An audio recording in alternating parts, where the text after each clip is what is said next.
de junho. E queridos, hoje, como a Cleia já introduziu mais cedo aqui, hoje nós comemoramos, a igreja cristã celebra o dia de Pentecostes. O dia de Pentecostes é a terceira data mais importante do calendário cristão, ficando apenas atrás do nascimento de Jesus, do Natal e da Páscoa. Mas ela não é tão celebrada, não é tão lembrada. Talvez você nunca ouviu falar de peru de Pentecostes. Hoje é Pentecostes, né? Você nunca ouviu falar de árvore de Pentecostes. Você nunca ouviu falar de bolo de Pentecostes. Nem de coelhinho de Pentecostes. Nem de ovo de Pentecostes, né? A gente ouve sobre Natal, Páscoa. Mas Pentecostes é uma data extremamente importante dentro da cristandade, porque ela marca a descida do Espírito Santo sobre a igreja de Jesus, sobre os discípulos de Jesus. Apesar de que Pentecostes não iniciou-se e não começou lá no livro de Atos, a grande verdade é que Pentecostes é bem mais antigo dentro do calendário bíblico. Lá quando o povo de Israel saiu do Egito, eles foram libertos no Êxodo. Lembre-se que no dia que eles saíram do Egito, 3 grandes acontecimentos tiveram lugar. Naquele dia que eles saíram do Egito. O primeiro acontecimento foi a 10ª praga. O que foi a 10ª praga? A morte dos primogênitos do Egito, incluindo o próprio filho do faraó que foi morto. Porque faraó endureceu o coração e não deixou o povo de Deus sair do Egito. Já havia pelo menos 400 anos de escravidão. A outra coisa que o povo de Israel fez naquela noite da libertação no Egito foi a Páscoa. O Senhor disse: vocês comam a Páscoa em família, comam o cordeiro imolado no crepúsculo, no final do dia. O cordeiro será sem defeito, macho de 1 ano, e vocês comerão esse cordeiro com ervas amargas, porque ele simboliza a Páscoa do Senhor. Páscoa, essa palavrinha pechá no hebraico quer dizer passar por cima. O anjo da morte, quando veio para matar os primogênitos do Egito, em cada casa do povo israelita, onde havia o sangue do cordeiro na porta, o anjo passou por cima e não tocou em nenhuma vida que estava naquela tenda e naquela casa. Então, queridos, nós na Páscoa recebemos a unção do sangue do Cordeiro. Quando o sangue do Cordeiro Jesus está nos umbrais da nossa porta, da nossa vida, da nossa casa, espiritualmente falando, nós não somos atingidos, tocados, nem mortos pelas calamidades, pelo pecado e pelo tanta coisa ruim que acontece nesse mundo. E a terceira coisa tão grande e importante foi que o povo de Israel saiu definitivamente do Egito naquela noite. 3 coisas na Páscoa. Mas 50 dias depois, eles tinham passado o Mar Vermelho. 50 dias depois, eles já estavam lá no pé do Monte Sinai. E diz a Bíblia que ali o povo se acampou e Moisés subiu ao monte para estar com Deus. A tradição judaica diz que foi naquele dia que Deus entregou os 10 mandamentos. Deus entregou as 2 tábuas da lei para Moisés. 50 dias, observe esse número, 50 dias depois da Páscoa. Por isso que o nome é 7 semanas. Por isso que o nome hebraico para Pentecostes já existia lá. É chamado Shavuot. Shavuot quer dizer 5 semanas. Shavuot quer dizer 50 dias, 7 semanas. Tá certo? E tem uma palavrinha grega também para Pentecostes, que é Pentecostês. Pentecostês significa 50 dias, ou 50º. Todo israelita saudável, todo homem em Israel deveria ir até Jerusalém para celebrar pelo menos 3 grandes festas, que era a Páscoa, o Pentecostes e o Tabernáculos. Festa dos Tabernáculos. Então a festa das semanas, Shavuot, Pentecostes quer dizer festa das semanas. É a segunda maior festa em Israel, festa de colheita. Era uma festa de primavera. Porque para nós, estamos em outono aqui, começando o inverno. Então aqui ela cai no final do inverno, do outono. Nós estamos no outono e ainda esse mês de junho nós entramos no inverno. No hemisfério norte, eles estão agora na primavera, quase acabando para entrar no verão. Então, para eles, Pentecostes é uma festa de primavera, é uma festa de colheita, é uma festa de abundância, é uma festa de provisão, é uma festa de frutos começando a amadurecer para ser colhidos. Vamos ler um texto em Levítico 23, 15 e 17. Diz assim: contem 7 semanas a partir do dia imediatamente após o sábado, a partir do dia em que trouxerem o feixe da oferta movida, deverão ser semanas inteiras. Isso aqui era na Páscoa. Um dia depois da Páscoa, eles deviam contar 7 semanas. 16. Até o dia que vem depois do 7º sábado, contem 50 dias. Então apresentem nova oferta de cereais ao Senhor.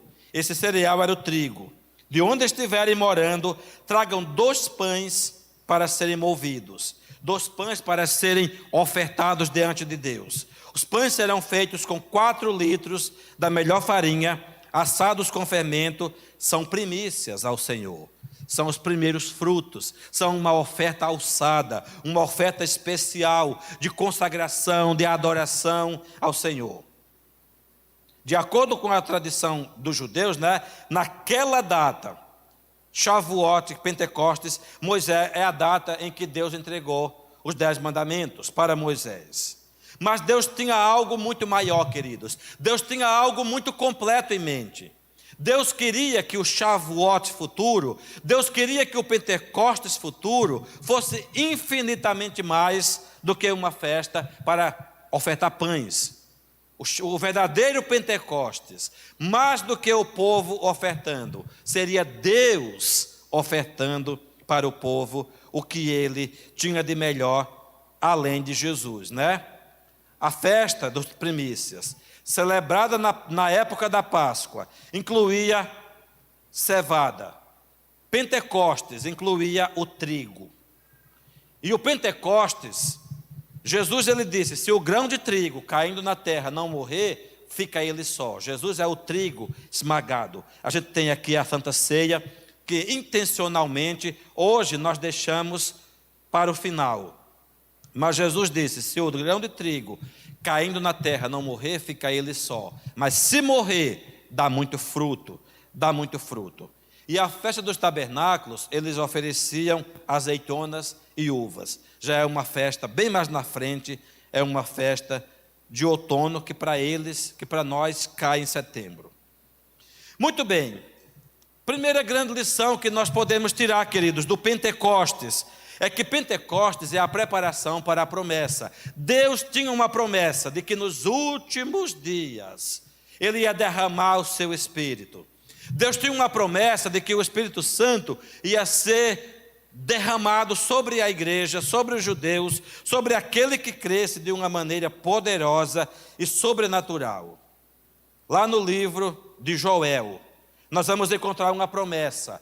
Deus falando que mandaria, Promessa de colheita, de abundância, uma promessa de proteção. Então a festa dos tabernáculos é uma festa de colheita. E o que é colheita? É extrair da terra os frutos maduros. O profeta Joel escreveu num momento de muita luta, de muita guerra, de muita invasão. A nação foi invadida pelos inimigos, havia gafanhotos, havia pragas, havia fomes, muita fome, mas Deus disse que Ele ia fazer uma intervenção sobrenatural. Deus falou, sabe de uma coisa? Vocês passaram por muito aperto, passaram por muita privação, mas desde agora eu vos abençoarei. O Senhor falou, eu darei para vocês na justa medida a chuva. Darei para vocês em justa medida o trigo, o cereal, no momento certo. Os outeiros vão destilar azeite. Os campos vão produzir abundância de trigo e de mantimento. Isso quer dizer provisão, prosperidade. A figura é usada trigo, uva, azeite, azeitona, porque era a linguagem que eles conheciam. A economia e a bênção era em forma de prosperidade, de azeite, de colheita. Mas Deus falou aqui em Joel capítulo 28, 2, 28 e 29. Depois da prosperidade, depois da bênção, depois que ele abrir o céu e mandar chuva, depois que ele rasgar a terra e fazer as frutas surgirem. E acontecerá depois disso, depois da bênção, depois da prosperidade. Ele disse: eu derramarei o meu espírito sobre toda a humanidade. Os filhos e as filhas de vocês profetizarão. Os seus velhos, seus idosos sonharão, e os seus jovens terão visões. Até sobre os servos e sobre as servas derramarei o meu espírito naqueles dias, diz o Senhor. Até sobre os empregados, até sobre as pessoas que estão trabalhando no campo, até sobre os que estão fazendo trabalho braçal, todos serão cheios da glória de Deus, do Espírito Santo. Deus não tem preconceito. Quando Ele envia o seu Espírito, é para abençoar toda a humanidade, todo aquele que crê, com poder, com graça, com milagre e com prosperidade. Segunda coisa, a promessa de Pentecostes que Deus prometeu, ela tinha uma promessa agregadora. Observe Deuteronômio capítulo 16, versos 10, 11 e 12. Quando Deus mandou celebrar a festa de Pentecostes, como deveria ser a celebração? Ele disse: celebrem a festa das semanas. Lembre, Shavuot, ou festa das semanas, Pentecostes, tudo é a mesma coisa. Ao Senhor seu Deus, com ofertas voluntárias trazidas por vocês, segundo o Senhor seu Deus os tiver abençoado. Alegrem-se diante do Senhor seu Deus. Quem? Para quem era a festa? Quem deveria participar da festa? Queridos, tem festa onde só se entra com pedigree alto. Tem festa que só se entra com black tie, né? Aquela borboletinha no pescoço. Tem festa que só entra se tiver uma carteira de sócio. Tem festa que só entra quem realmente tem. Eu falei no outro dia, falando do casamento em Caná da Galileia, que vai gente de penetra, né? Às vezes para as festas. Mas tem festa que só entra quem foi convidado esses dias. Teve o casamento de uma personalidade famosa aí, não vou dizer o nome não. E alguém foi lá de penetra, um secretário de uma prefeitura. Entrou na festa e descobriram, no meio da festa, expulsaram o sujeito e ele ainda foi demitido pelo prefeito da cidade onde ele trabalhava. Porque entrou numa festa famosa de penetra. Mas a festa de Deus, a festa do Espírito Santo, a festa do Pentecostes de Deus, não tem preconceito, todos são chamados, celebrem ao Senhor. E ele disse: vocês, os seus filhos, as suas filhas, seus escravos, suas escravas, observe a presença do gênero, masculino e feminino, os levitas que moram nas cidades de vocês, os estrangeiros, os órfãos e as viúvas que estão no meio de vocês, no lugar que o Senhor seu Deus escolher para ali fazer habitar o seu nome. Lembrem-se que vocês foram escravos no Egito, guardem e cumpram os estatutos do Senhor. Coisa linda, Deus ele é inclusivo, o Espírito Santo é inclusivo. O amor de Deus, a graça de Deus, a participação na salvação de Deus é para todos, homens e mulheres, escravos, escravas, filhos e filhas, viúvos e viúvas, solteiros, todos têm convite e espaço na mesa de Deus. Glória a Deus. Então, é uma promessa agregadora. Todos são convidados a participar desse banquete da graça. Número 3, o novo Pentecostes foi uma promessa do próprio Jesus. Lembrando que na antiga aliança era uma festa para comer bolos, era uma festa para comer pães, era uma festa para ofertar ao Senhor. Aí veio Jesus e ele falou de um novo Pentecostes. Ele disse, João 14, 16 a 18. Ele disse, vocês não vão ficar órfãos. Ele já ia morrer, ressuscitar e voltar para a glória celestial. E agora? E a igreja? E os discípulos? Ele disse, e eu pedirei ao Pai, e Ele lhes dará outro Consolador, a fim de que esteja com vocês para sempre. A palavrinha Consolador aqui é uma palavra, quando ele diz outro, não é diferente, é da mesma essência. Ele é o Espírito Santo da verdade, que ainda não tinha vindo na sua plenitude sobre a terra, mas agora, com a ida de Jesus, ele ia ser mandado, enviado. Jesus disse, ele é o Espírito da verdade, que o mundo não pode receber, porque não o vê, nem o conhece. O mundo, alguém que não tem temor de Deus, alguém que não nasceu de novo, alguém que não foi transformado pelo poder do Espírito Santo, não conhece esse Espírito. Ele disse, mas vocês o conhecem, porque ele habita em vocês e estará com vocês. Lembrando que o Espírito Santo é sensível, ele não pode habitar em local sujo, né? Ele não pode habitar em local onde tem outro morador. O Espírito Santo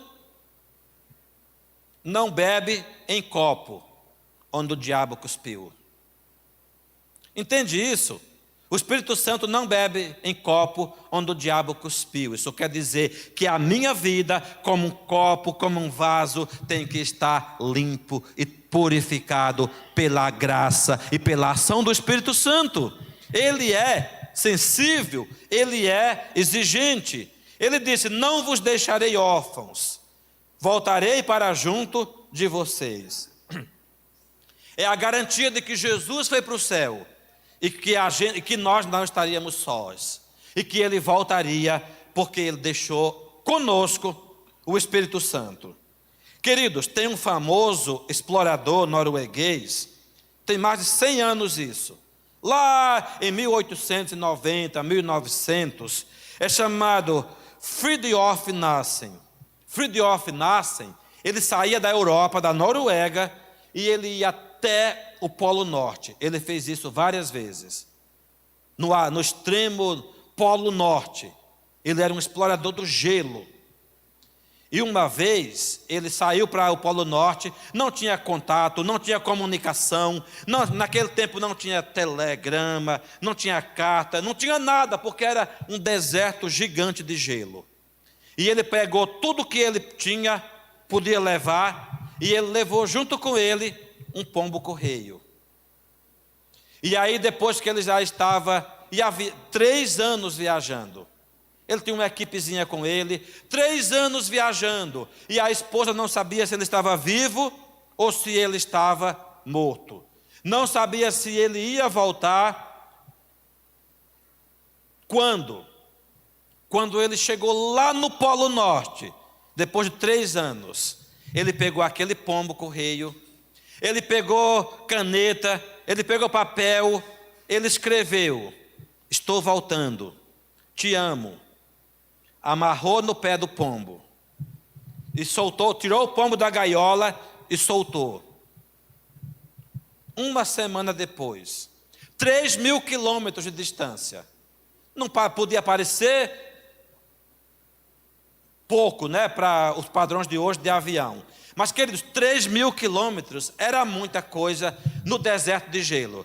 3.000 quilômetros depois, uma semana depois, a esposa escutou um barulho na janela. Era o pombo bicando a janela. Ela foi lá e ela viu o pombinho e ela viu aquela mensagem. E ela sabia que o seu marido estava bem. Ela sabia que ele tinha conseguido chegar até o Polo Norte e que ele ia voltar. O Espírito Santo, quando veio no batismo de Jesus, ele veio em forma de pomba.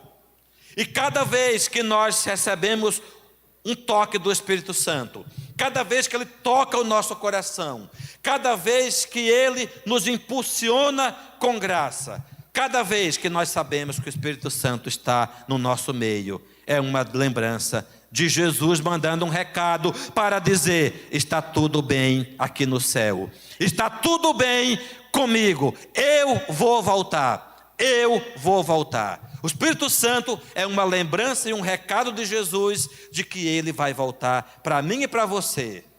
Que coisa maravilhosa. Então o Espírito Santo é o nosso Paráclitos, ajudador, companheiro, consolador. Perto da sua ascensão, Jesus repetiu a promessa, lá em Atos 1, 4 e 5. Ressuscitou, andou 40 dias com os discípulos, depois de ressurreto, e quando ele estava indo para o céu, em Atos 1, 4 e 5, ele disse: e comendo com eles, deu-lhes esta ordem: não se afastem de Jerusalém, mas esperem a promessa do Pai, a qual vocês ouviram de mim. Que promessa é essa? O Espírito Santo. Porque Jesus disse, batizou com água, na verdade, mas vocês serão batizados com o Espírito Santo dentro de poucos dias. O Espírito Santo ainda não tinha vindo com essa dimensão, com esse poder, com essa tamanha graça. Mas ele disse, daqui a poucos dias, vocês serão batizados com o Espírito Santo. E diz a Bíblia que eles foram para o cenáculo. O que era o cenáculo? O mesmo local onde Jesus comeu a última ceia com os discípulos. Lá no cenáculo, eles ficaram 10 dias de oração. Lembre-se, 40 dias até Jesus subir para o céu. Mas lembre que o Pentecostes, depois da Páscoa, são 50 dias, 7 semanas. Então, eles ficaram 10 dias em vigília, 10 dias em intercessão, 10 dias em oração lá no cenáculo, em comunhão com o Espírito Santo, comendo junto uns com os outros, em comunhão com Jesus, né? E agora em Atos 1:8, Jesus disse: mas vocês receberão poder ao descer sobre vocês o Espírito Santo, e vocês serão minhas testemunhas tanto em Jerusalém como em toda a Judéia e Samaria e até os confins da terra. Shavuot significa semanas. Esta importante festa é conhecida por 3 nomes, né? Eu já disse, festa das semanas, dia das primícias e também festa da colheita. Havia um clima entre eles, havia uma expectativa crescente. Ele disse para não sair da cidade, ele disse para não sair de Jerusalém, e nós estamos aqui. Eles não sabiam quanto tempo precisavam ficar lá, mas eles estavam lá. Agora vamos ler Atos 2, 1 a 4. Olha que coisa linda. Ao se cumprir o dia de Pentecostes, exatamente num dia como hoje, 50 dias depois da Páscoa, estavam todos reunidos no mesmo lugar. Todos. Quem eram todos? Os 12, 11, né? Porque um tinha, você sabe o que aconteceu com aquela criatura chamada Judas. Eram 11. Maria, mãe de Jesus, vários outros discípulos. Diz a Bíblia que eram 120 pessoas. O cenáculo era grande, talvez o tamanho desse prédio aqui ou até um pouco maior. 120 orando durante 10 dias.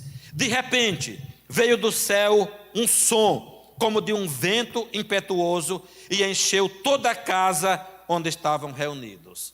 A palavra vento, no grego original, é pneuma. Pneuma é a mesma palavra para pulmão. Nosso pulmão, aqui dentro. Por que pneuma? Porque o nosso pulmão, ele enche e ele esvazia, e ele recebe e ele solta ar. Daí que o nome grego antigo para pulmão é pneuma, por conta do ar e do vento que está entrando lá o tempo inteiro. Quando criaram a roda do carro, né, nós chamamos de pneumático, nós já abreviamos para pneu, que vem de pneuma, porque é para encher de ar. E a palavra vento em grego é pneuma. A palavra espírito em grego é pneuma, porque o Espírito Santo é como um vento suave, ou como um vento impetuoso, depende do momento e da necessidade. Lembre-se que quando Jesus falou com Nicodemos, ele disse: o vento sopra onde quer. Você ouve a sua voz e o seu barulho, mas você não sabe de onde o vento vem e para onde o vento vai. Assim é todo aquele que é nascido do Espírito. Jesus fez um trocadilho de palavras: pneuma, vento, vento e o Espírito Santo são a mesma palavra para Espírito Santo e para vento. Então, queridos, o que foi que eles ouviram no versículo 2? Um vento impetuoso, aquele vento forte que encheu toda a casa em que estavam reunidos, e apareceram distribuídas entre eles línguas como de fogo, as quais pousaram sobre a cabeça de cada um deles. Todos ficaram cheios do Espírito Santo e começaram a falar em outras línguas, segundo o Espírito lhes concedia que falassem. De repente, um vento forte e impetuoso. Impetuoso quer dizer aquele vento que joga papel, é aquele vento que levanta o que está, levanta a poeira, é aquele vento que abre janela. Veio aquele vento forte, era a presença, a vinda do Espírito Santo com poder. Pentecostes, segundo a grande verdade, traz o cumprimento da promessa.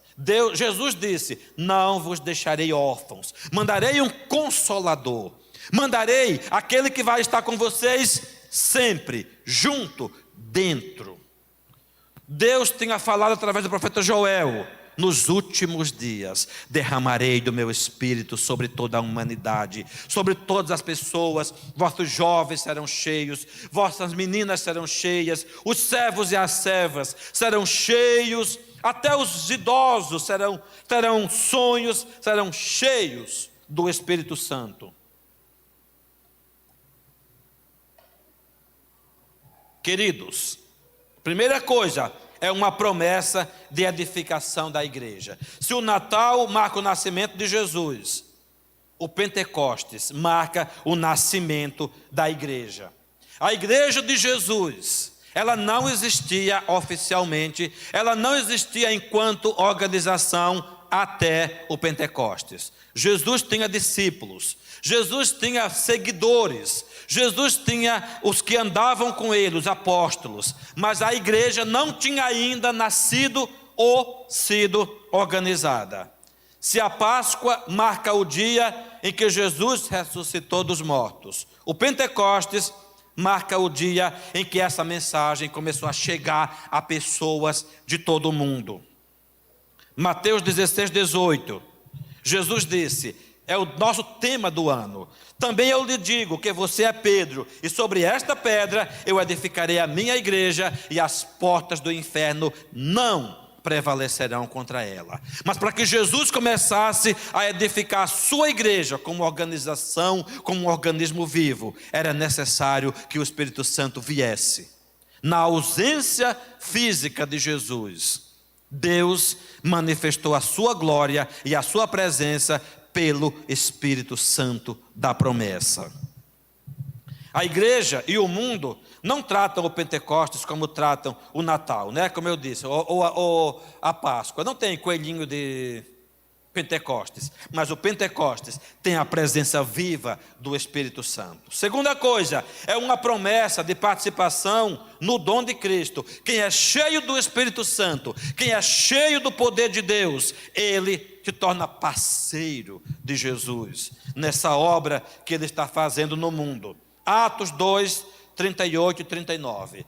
Quando a multidão viu os homens falando em línguas, as mulheres falando em línguas, os jovens falando em línguas, cheios do poder do Espírito Santo, eles foram para Pedro e disseram: e agora? O que nós devemos fazer? O que devemos fazer para ser salvos? E agora? Pedro, que tinha negado Jesus, Pedro, que era meio fanfarrão, Pedro, que disse: eu nem conheço esse homem, Pedro, que ficou com os demais discípulos, meio que escondido por algumas vezes. Agora eles foram para a rua, agora eles estavam cheios de coragem, não tinham medo de soldado romano, não tinham medo de Herodes, não tinham medo de Pilatos, não tinham medo de Barrabás, de ninguém. E agora Pedro disse: arrependam-se e cada um de vocês seja batizado em nome de Jesus Cristo para a remissão dos seus pecados, e vocês receberão o quê? O dom do Espírito Santo. Que lindo! Vocês receberão o dom do Espírito Santo, porque a promessa, para quem é a promessa? A promessa é para vocês e para os seus filhos. Não se contente se os seus filhos não são parte dessa promessa. Deus disse que o Espírito Santo e a salvação e a vida plena é para vocês e para os seus filhos, e para todos que ainda estão longe, isto é, para todos aqueles que o Senhor nosso Deus chamar. Tem muita gente que ainda está longe, mas o Senhor está chamando para que seja parte do dom de Cristo. E como é que eles vão chegar? E como é que eles vão conhecer o Espírito Santo e o dom de Cristo? Através de quem? Das testemunhas, porque Jesus disse: vocês serão minhas testemunhas. E o que é que uma testemunha faz?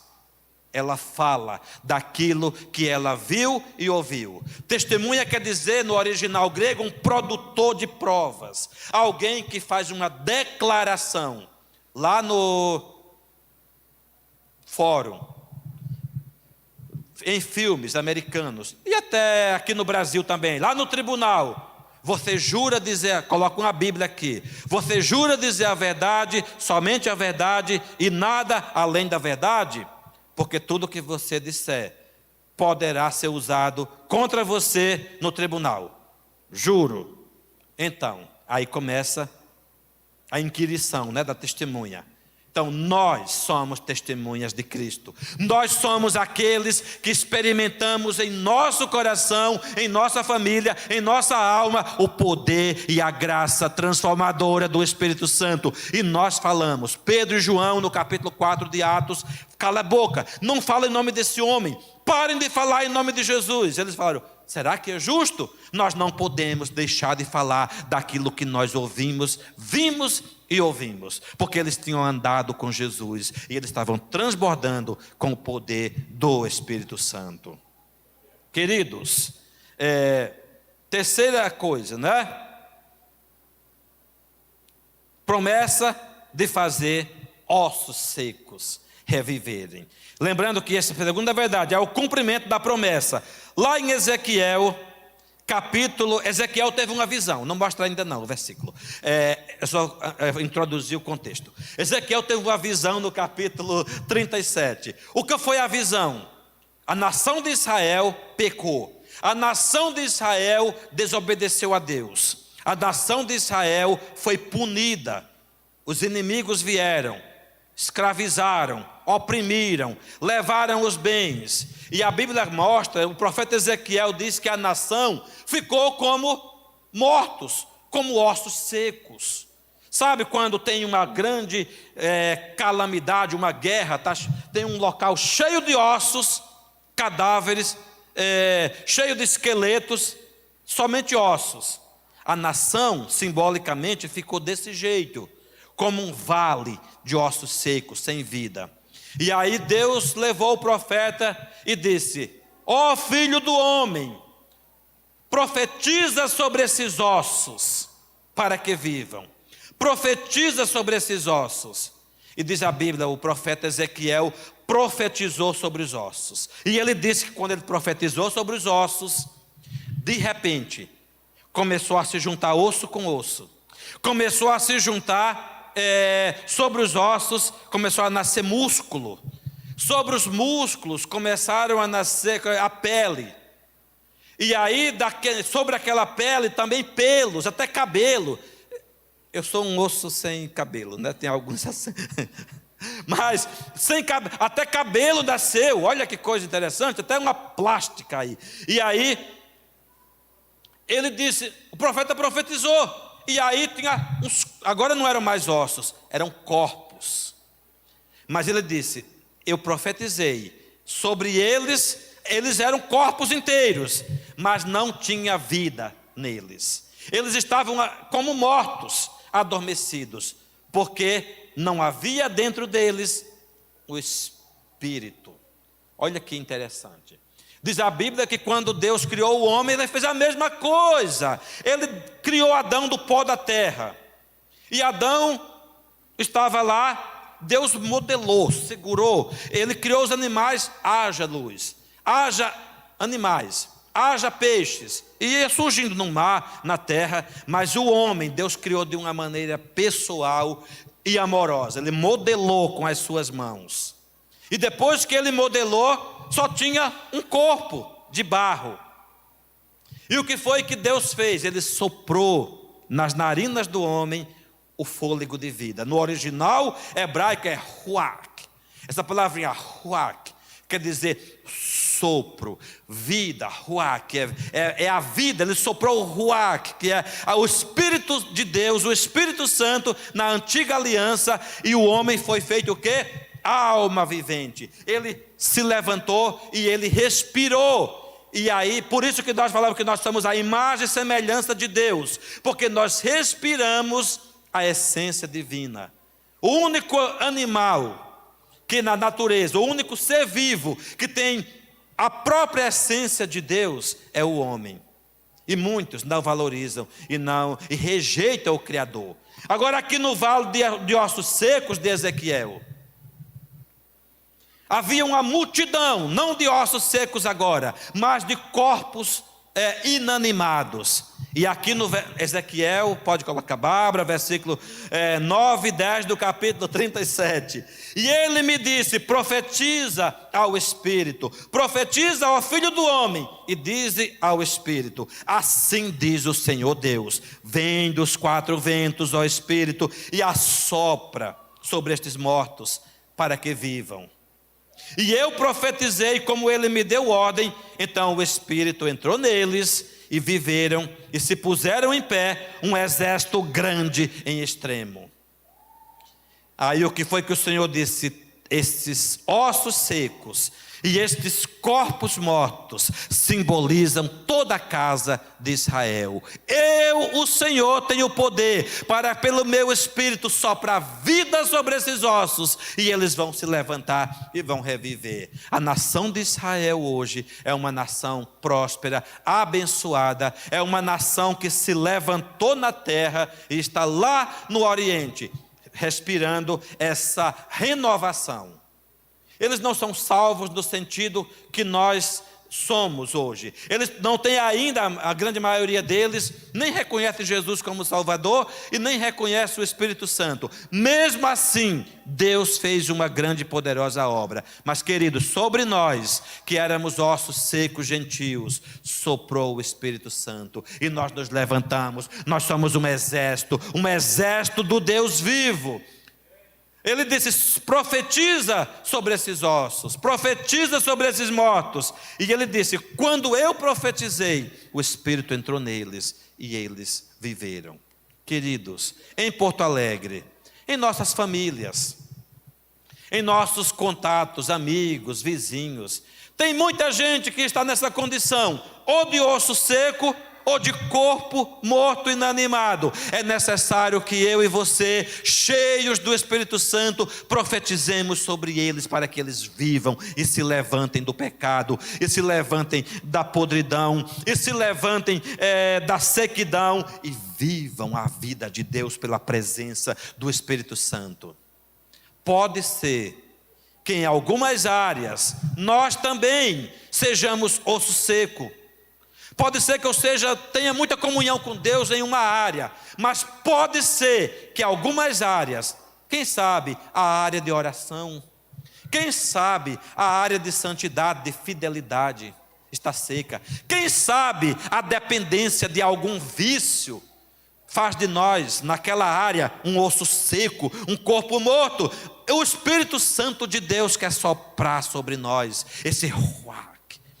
A palavra ruach, eles pronunciam no hebraico assim, ruach, como um sopro, como um vento que vai saindo. Até nisso o hebraico é uma língua bem rica.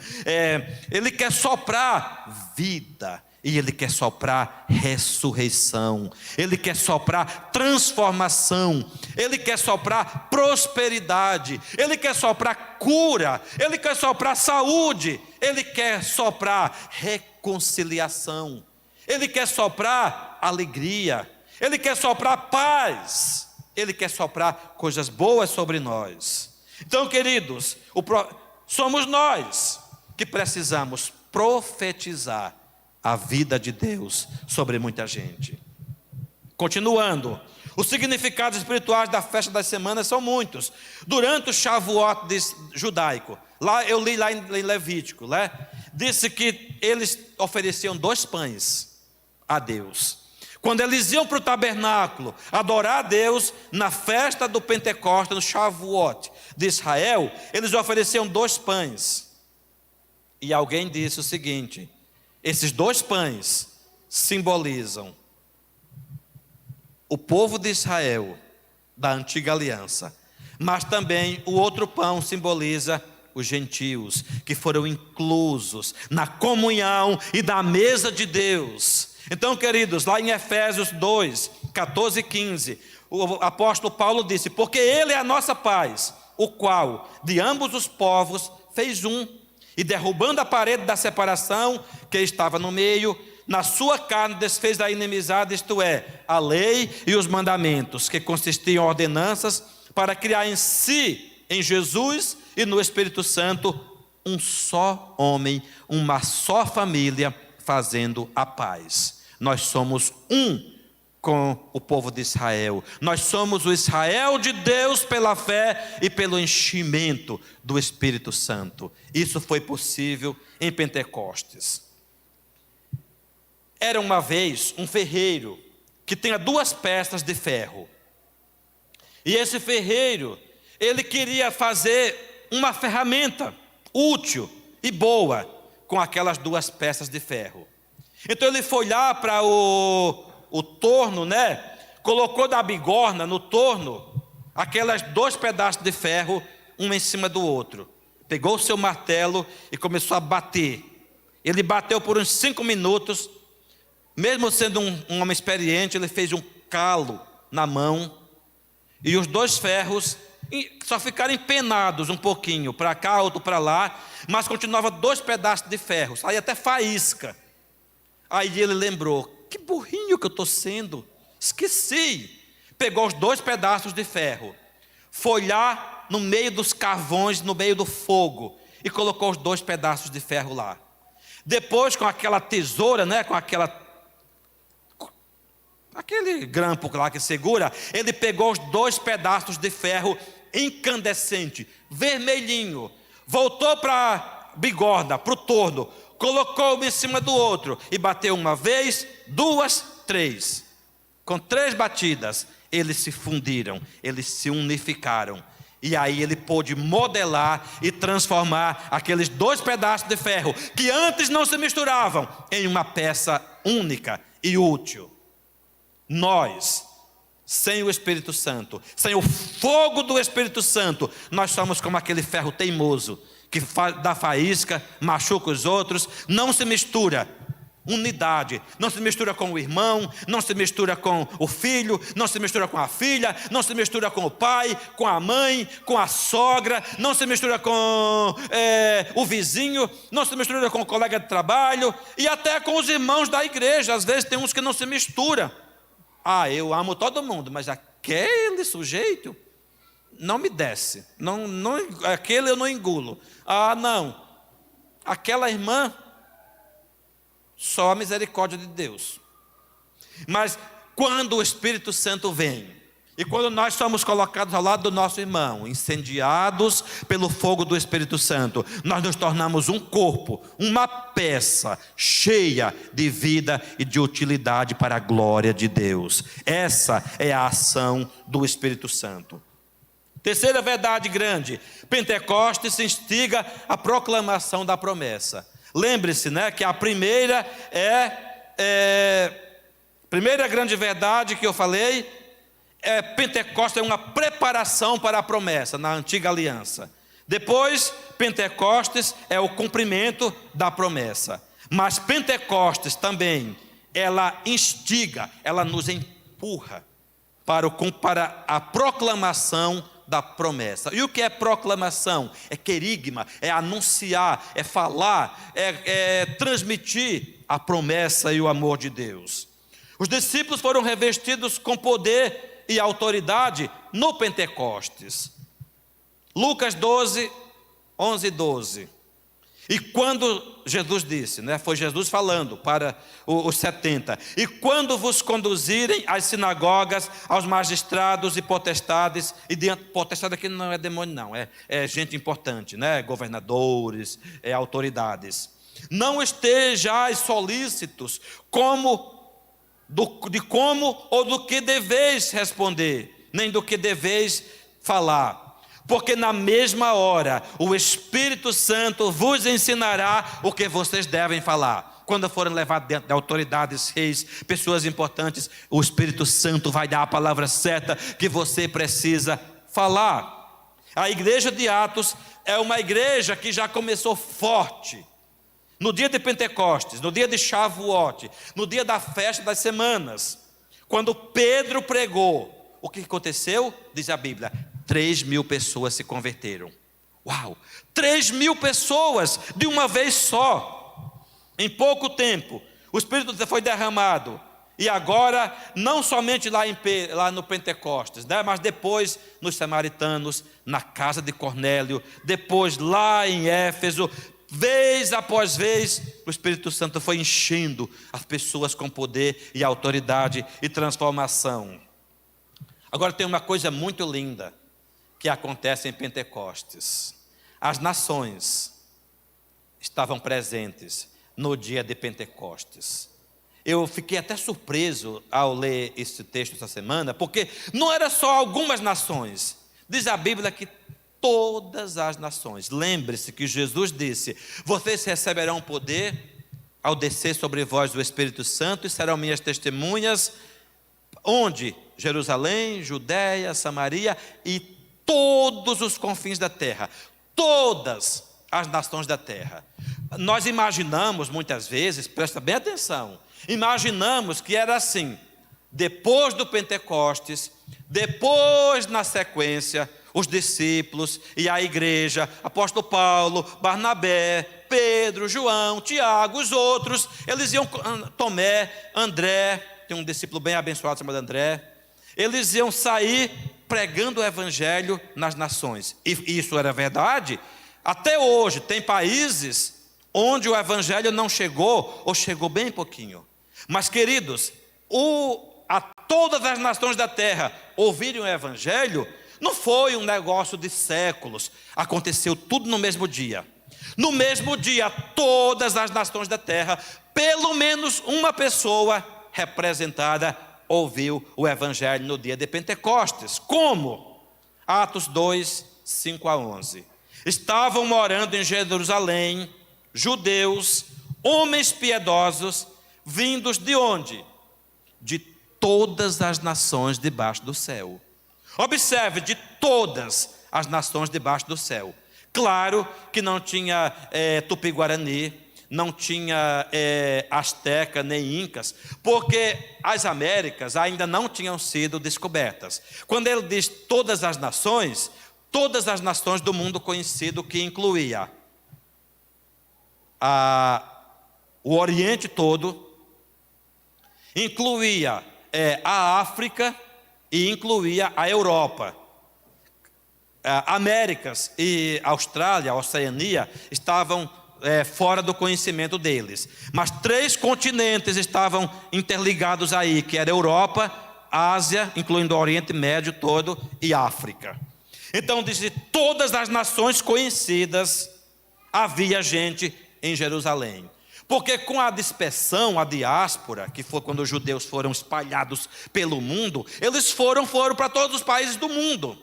E toda vez que tem uma grande festa como essa, Pentecostes, ou Páscoa, ou Tabernáculos, vinha judeus do mundo inteiro, dessas nações, ou judeus de sangue, ou judeus prosélitos. O que é um prosélito? É alguém que, não sendo judeu, se converteu ao judaísmo. E eles estavam aí. Assim, quando se fez ouvir aquela voz, que voz? Os discípulos, os 120, falando em língua, cheio do Espírito Santo, afluiu a multidão, que foi tomada de perplexidade, porque cada um os ouvia falar na sua própria língua.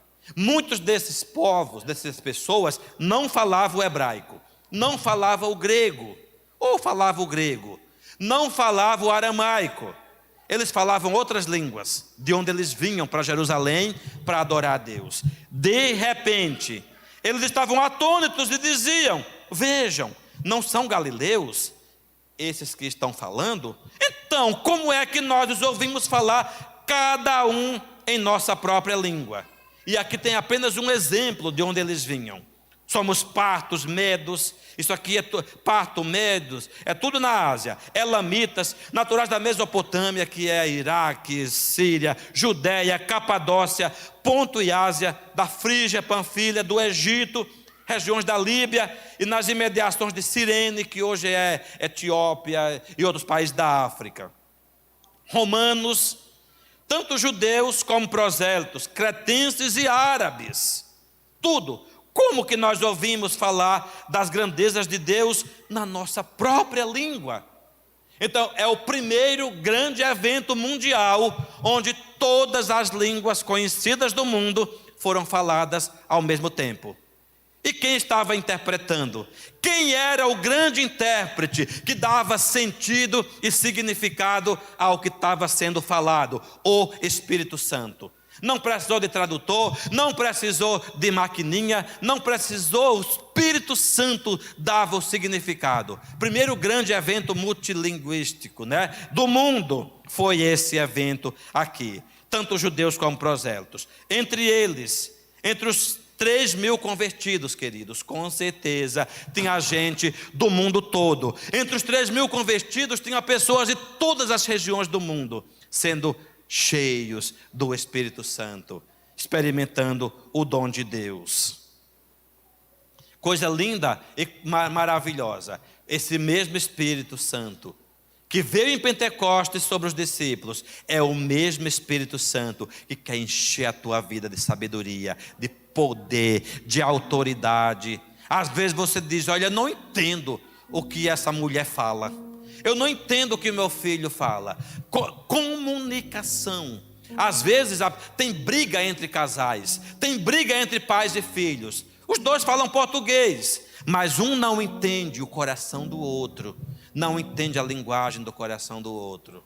O Espírito Santo, ele vem para gerar entendimento e comunicação e vida. Quando o Espírito Santo enche a nossa vida, você vai dizer: puxa, estou entendendo claramente. Agora eu entendo meu marido, agora eu entendo a minha esposa, agora eu entendo meu filho, agora eu entendo meu pai, agora eu entendo a minha mãe. O Espírito Santo vem para gerar essa vida e essa comunicação. E queridos, quando a gente continua esse texto, em Atos capítulo 2, depois de 3.000 convertidos, a igreja de Jerusalém começou a se reunir. E isso aqui já é um gancho para a nossa próxima parte, porque em Atos 2:42 diz que os salvos, os convertidos, a igreja, perseveravam na doutrina dos apóstolos e na comunhão e no partir do pão. E no partir do pão, nós temos aqui a Santa Ceia do Senhor. Hoje, no final desta mensagem, como um memorial, nós queremos partir o pão. Diariamente, perseverava unânimes no templo, partiam o pão de casa em casa e tomavam as suas refeições com alegria e singeleza de coração, louvando a Deus e contando com a simpatia de todo o povo. Enquanto isso, o Senhor acrescentava dia a dia os que iam sendo salvos. A salvação, a unidade é fruto, é resultado da ação e da manifestação do Espírito Santo na vida da igreja. nós vamos agora, como corpo, como gente, povo do Espírito Santo, celebrar a Santa Ceia do Senhor. Mesma mesa, mesma família, mesmo corpo, nós somos corpo em Cristo. Obrigado. A palavra do Senhor diz que na noite que Jesus foi traído, Ele tomou o pão, Ele deu graças, junto com os seus discípulos, dizendo: esse é o meu corpo que é partido por vocês. Vamos ficar em pé. Vocês façam isso todas as vezes que vocês se reunirem para comer em memória de mim. Quem deve participar da ceia do Senhor? Quem deve comer o pão? Toda pessoa que já recebeu Jesus como Senhor e Salvador, que já nasceu de novo, que está em comunhão com o Senhor. E se você disser: mas eu faço coisa errada, eu até aprontei essa semana, diz a Bíblia que nenhuma condenação há para os que estão em Cristo Jesus. Você pode pedir perdão ao Senhor, confessar a sua falha a Ele, e assim participar da mesa. E do mesmo jeito, no final da ceia, Ele tomou o cálice dizendo: essa é a nova aliança no meu sangue.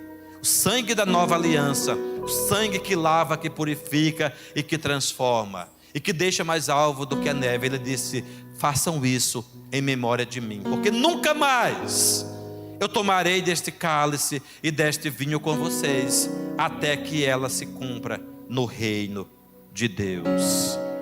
Você vai receber agora o pão e o vinho, eles estão juntos no mesmo cálice. Você vai destacar a parte de cima, onde está o pão, e na parte de baixo está o vinho, tá certo? Segure com você e espere um pouquinho para que nós possamos comer juntos.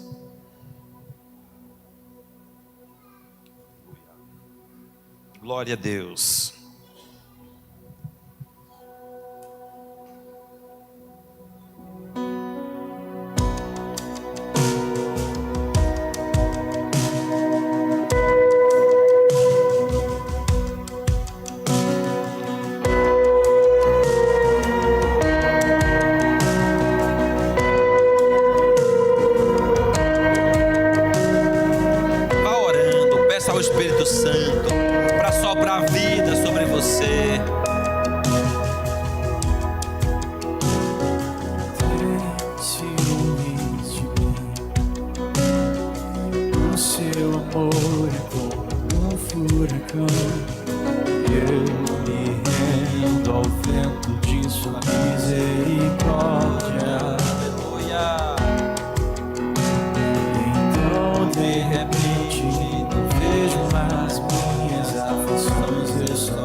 Receba o amor do Pai.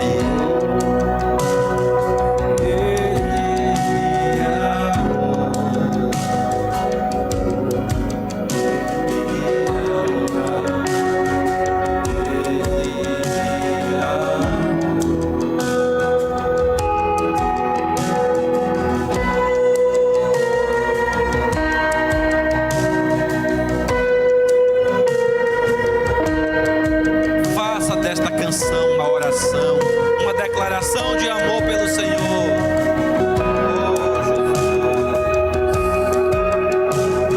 Somos sua herança e nosso galardão. Seu olhar de graça nos atrai a redenção. Se é graça, é o oceano, estamos afogando.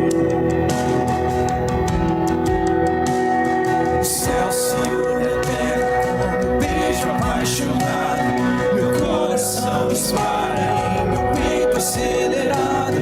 Não tenho tempo pra perder com ressentimentos quando penso que Ele me ama. Declare: me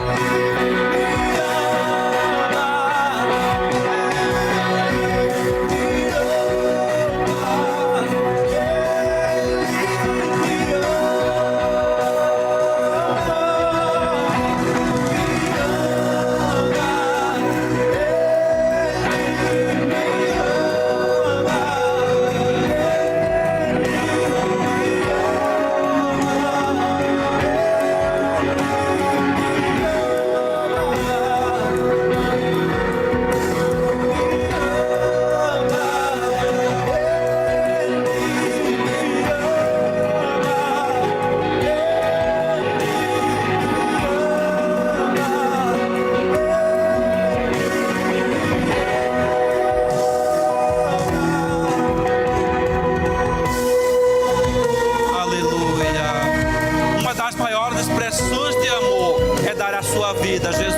esse. Ninguém tem maior amor do que este, de dar a alguém a sua vida em favor dos seus amigos. Você é amigo de Deus, você é amiga de Deus, por isso Ele deu a sua vida para nos alimentar, Ele falou: esse é o meu corpo que é partido por vós. Façam isso todas as vezes que vocês comerem em memória de mim. Comamos dele todos.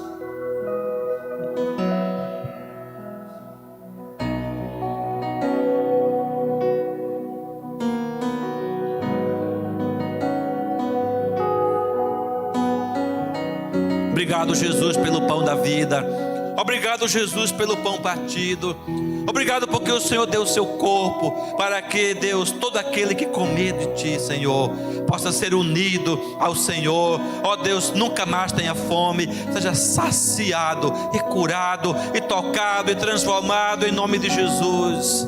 Ó Deus, e semelhantemente, da mesma maneira, no final da ceia, o Senhor disse: esse é o cálice da nova aliança, o novo testamento do meu sangue. Façam isso todas as vezes que vocês beberem em memória de mim. Você pode timbrar com a pessoa do seu lado,